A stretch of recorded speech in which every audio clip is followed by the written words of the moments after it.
Welcome to Maria. I'm Maria Cardona, and I'm here with my co-host, Maria Hinojosa, award-winning journalist and author. And we're so happy to welcome Mónica Ramírez, activist, attorney, and founder of Justice for Migrant Women. Mónica, thank you so much for being on Maria today. Thank you for having me. We want to talk to you about Latinas and pay equity. The statistics are mind-boggling. It's hard to imagine the wage gap is actually this large. When did you first discover this disparity, and what moved you to be vocal and speak up about it? Well, I learned about the pay gap in my work, way back in 2003 with farm worker women. And really, the way I came to learn about it was I realized that there were farm worker women in our country who were not being paid their own paycheck. Their pay for their wages was actually being paid to their husbands. And so that really kind of got me on this path of trying to learn more about the pay gap and ways in which women are being um, unjustifiably denied wages. And so that really began the investigation. And then as I looked into it, I realized that it wasn't just farm worker women who are not being paid equally, it's Latinas across the board who are not being paid equally. So we know about the equal pay day, like we've been hearing about that in this country for a while. We hope that everybody knows about it. There's another thing, which is the Latina equal pay day. And I have to say, when I heard about this, my jaw did drop because considering how much work we do and what we do to kind of sustain the US economy, this number is shocking. So talk to us about what the Latina equal pay day is. So Latina Equal Pay Day is the day that we observe the fact that Latinas are currently being paid 54 cents to the dollar paid to white male workers. And for Latinas, that means that we have to work 23 months in order to earn what a white male worker is paid in just 1 year. So the day that the Latina Equal Pay Day is a day for us to talk about the fact that this gap exists, to call out the fact that it needs to change, and to talk about real solutions to addressing this problem. So, Monica, wait a second, because my jaw is dropping now as well. And I know this, but when you think about it, so 23 months. So that means Latina Equal Pay Day is somewhere around November. This year, we'll observe Latina Equal Pay Day on October 29th. And that means on October 29th, we will have caught up to what white male workers earned in 2019. One of the things that I love about you, what you do, Tocaya, is that you're always talking about how this is not just a woman's issue, right? This is a family issue. This is a men's issue. Right. And when you think about the fact that if those of us who are living with men or who have families, it's not just us who are working, who are losing those dollars. It's the entire family unit. Latina moms are actually paid 46 cents on average to that paid to a white male worker. And so Latinas, we hold up our families. And when we're not paid what we should be paid for our work, that means we have less money to pay for rent, to pay for our kids' education. That means we have less money to pay for food and groceries and childcare.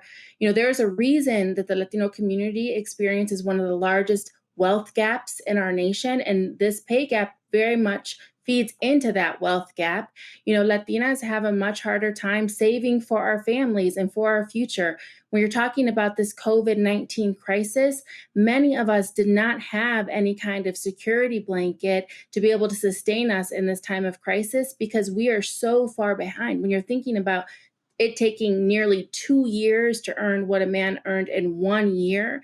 I mean, it's incomprehensible. And I just want to throw one more data point out at you that I think will also shock you. So what this pay gap means for us as Latina workers is that over the course of our 40-year career, we will lose more than $1 million in pay. For some Latinas, it is even more. For Latinas who live in Washington, D.C., this is going to really blow your mind. But for Latinas who live in Washington, D.C., the loss of wages, of pay over their 40-year career is almost $2 million. If we had that kind of money, for example, we would be investing. We would be, so right now, you know this, and I'm hoping people who are watching this show know it. Latinas are the most powerful consumer in the entire United States.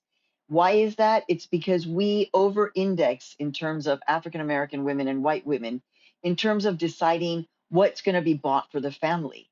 You know this.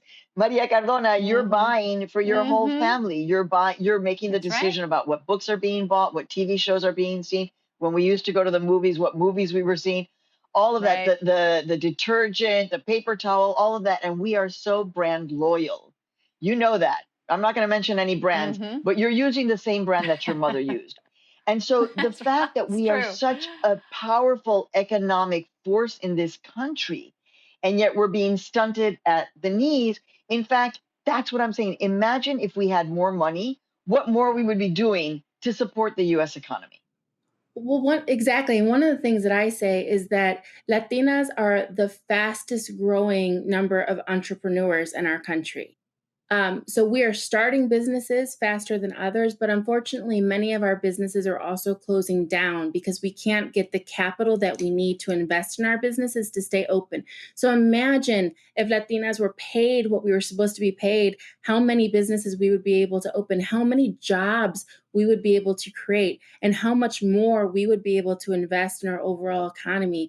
And there's so much here. There's so much here. And one of the things that I think we have to also name is the fact that this pay gap is calculated based on full-time workers who work 40 hours in the course of a year.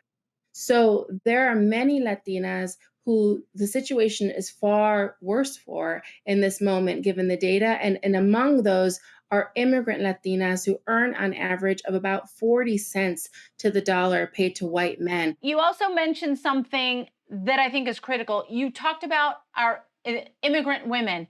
What about undocumented women? What's going on there? Their situation is probably a lot worse, right? Yeah, the difficulty is that the data only tells us so much. We don't know the full story. So when we disaggregate the data, we know that Central American women are amongst the lowest paid Latinas. But that doesn't tell us what the number would be for Indigenous women specifically. We don't know specifically what the pay gap is for Afro Latinx women, for example. We know that for immigrant women that the calculation is between 37 cents and 47 cents on the dollar. And so what I have said in my work and in the movement to close the pay gap is that we also have to acknowledge the fact that while Latina Equal Pay Day is considered the last payday of the year that we observe, the reality is that there are women among us who will never catch up. There are women among us whose story we can't even tell. We can't tell the story of trans workers, for example, because we don't have good data. Yeah. But if our 54 cents is a median and perhaps a best case scenario, we can only imagine that the gap is far wider for those who are even more marginalized. That is tragic. Monica, we have much more to discuss with you, so please don't go away. Amigos, quédense ahí donde están. We're going to be back with more on Maria.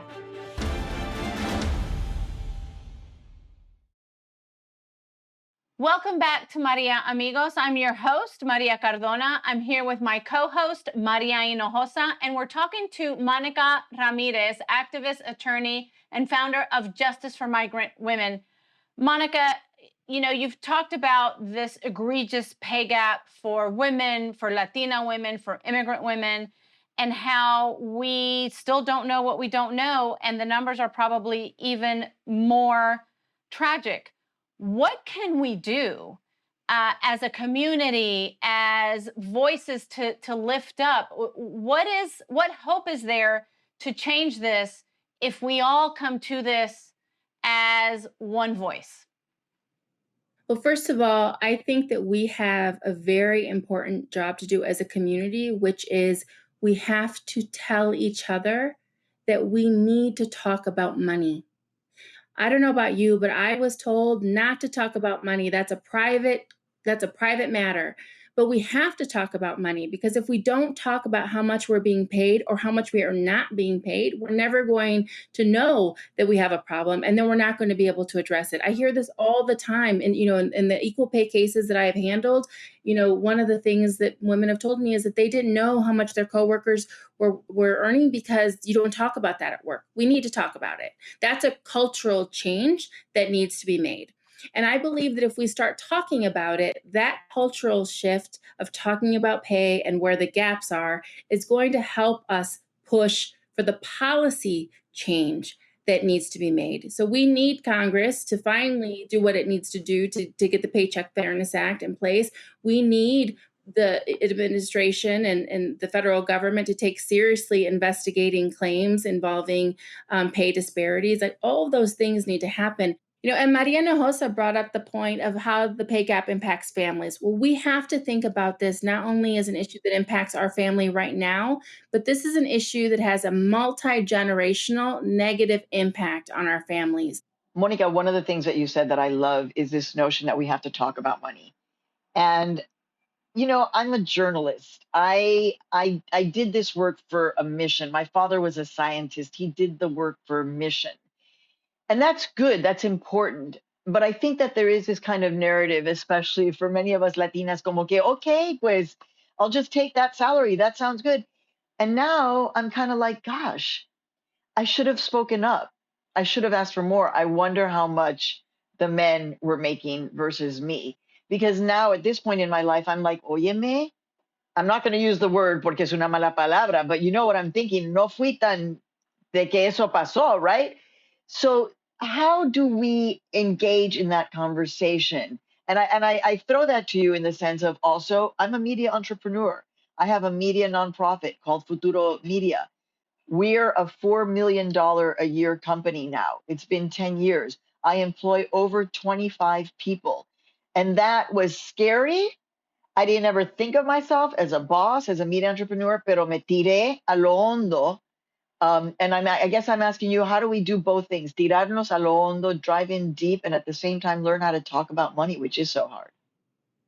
Yeah, well, first of all, I think that we have to educate ourselves about the reality related to the pay gap. I think that if people knew that a Latina college graduate earns less than a white male worker with no college degree, that would shock them, and that would make them really mad.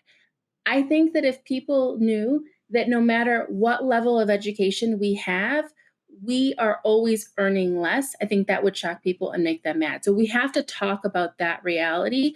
And then we have to say, okay, now what do we do about it? How do we talk about money? One of the things that I recommend to young women just starting their career is I tell them, let's practice what it's like when someone says, okay, I'm going to pay you $30,000 and it's your first job and you're just excited to work. And maybe you think you should be paid more because you can't actually afford to live in X city with that salary.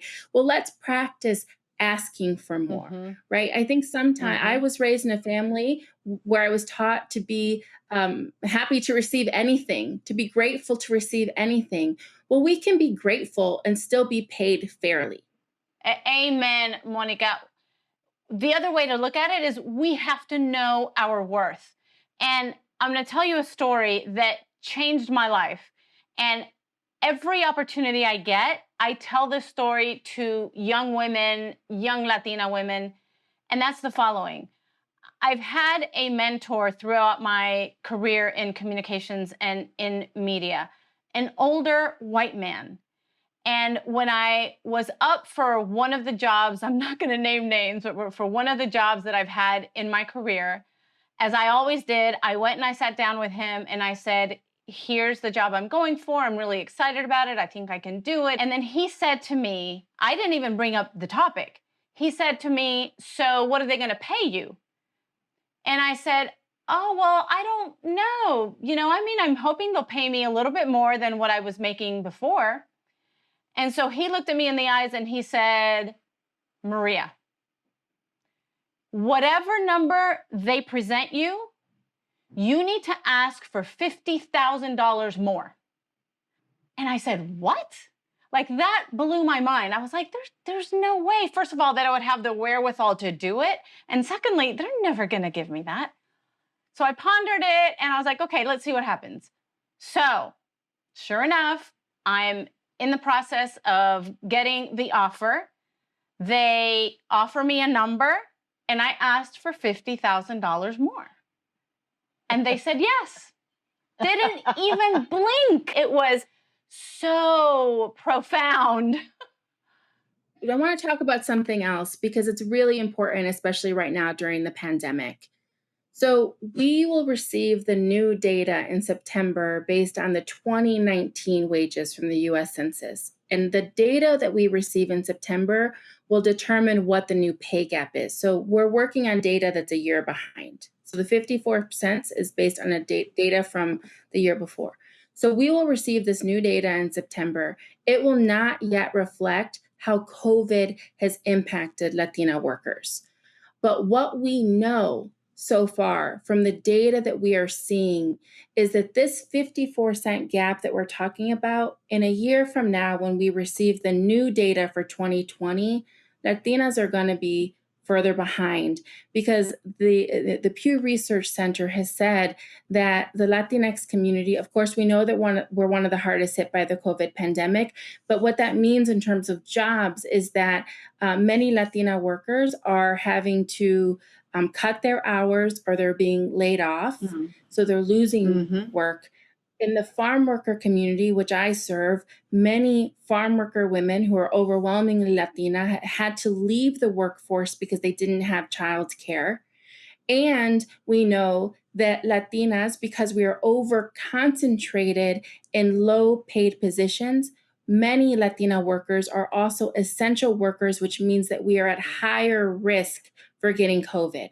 So I want to put a flag out on this issue because we need to pay very close attention because the COVID crisis is going to have consequences for our community that we can't yet even calculate. And what it means for Latinas in pay is that it's probably going to be an even starker picture for us. We're going to raise that flag as well, make sure that everyone gets out there, makes their voices heard, mobilizes on this issue, votes on this issue. We have to fix this. Hermana, thank you so much for all the work you're doing, and thank you for being on Maria today. Thank you, Will.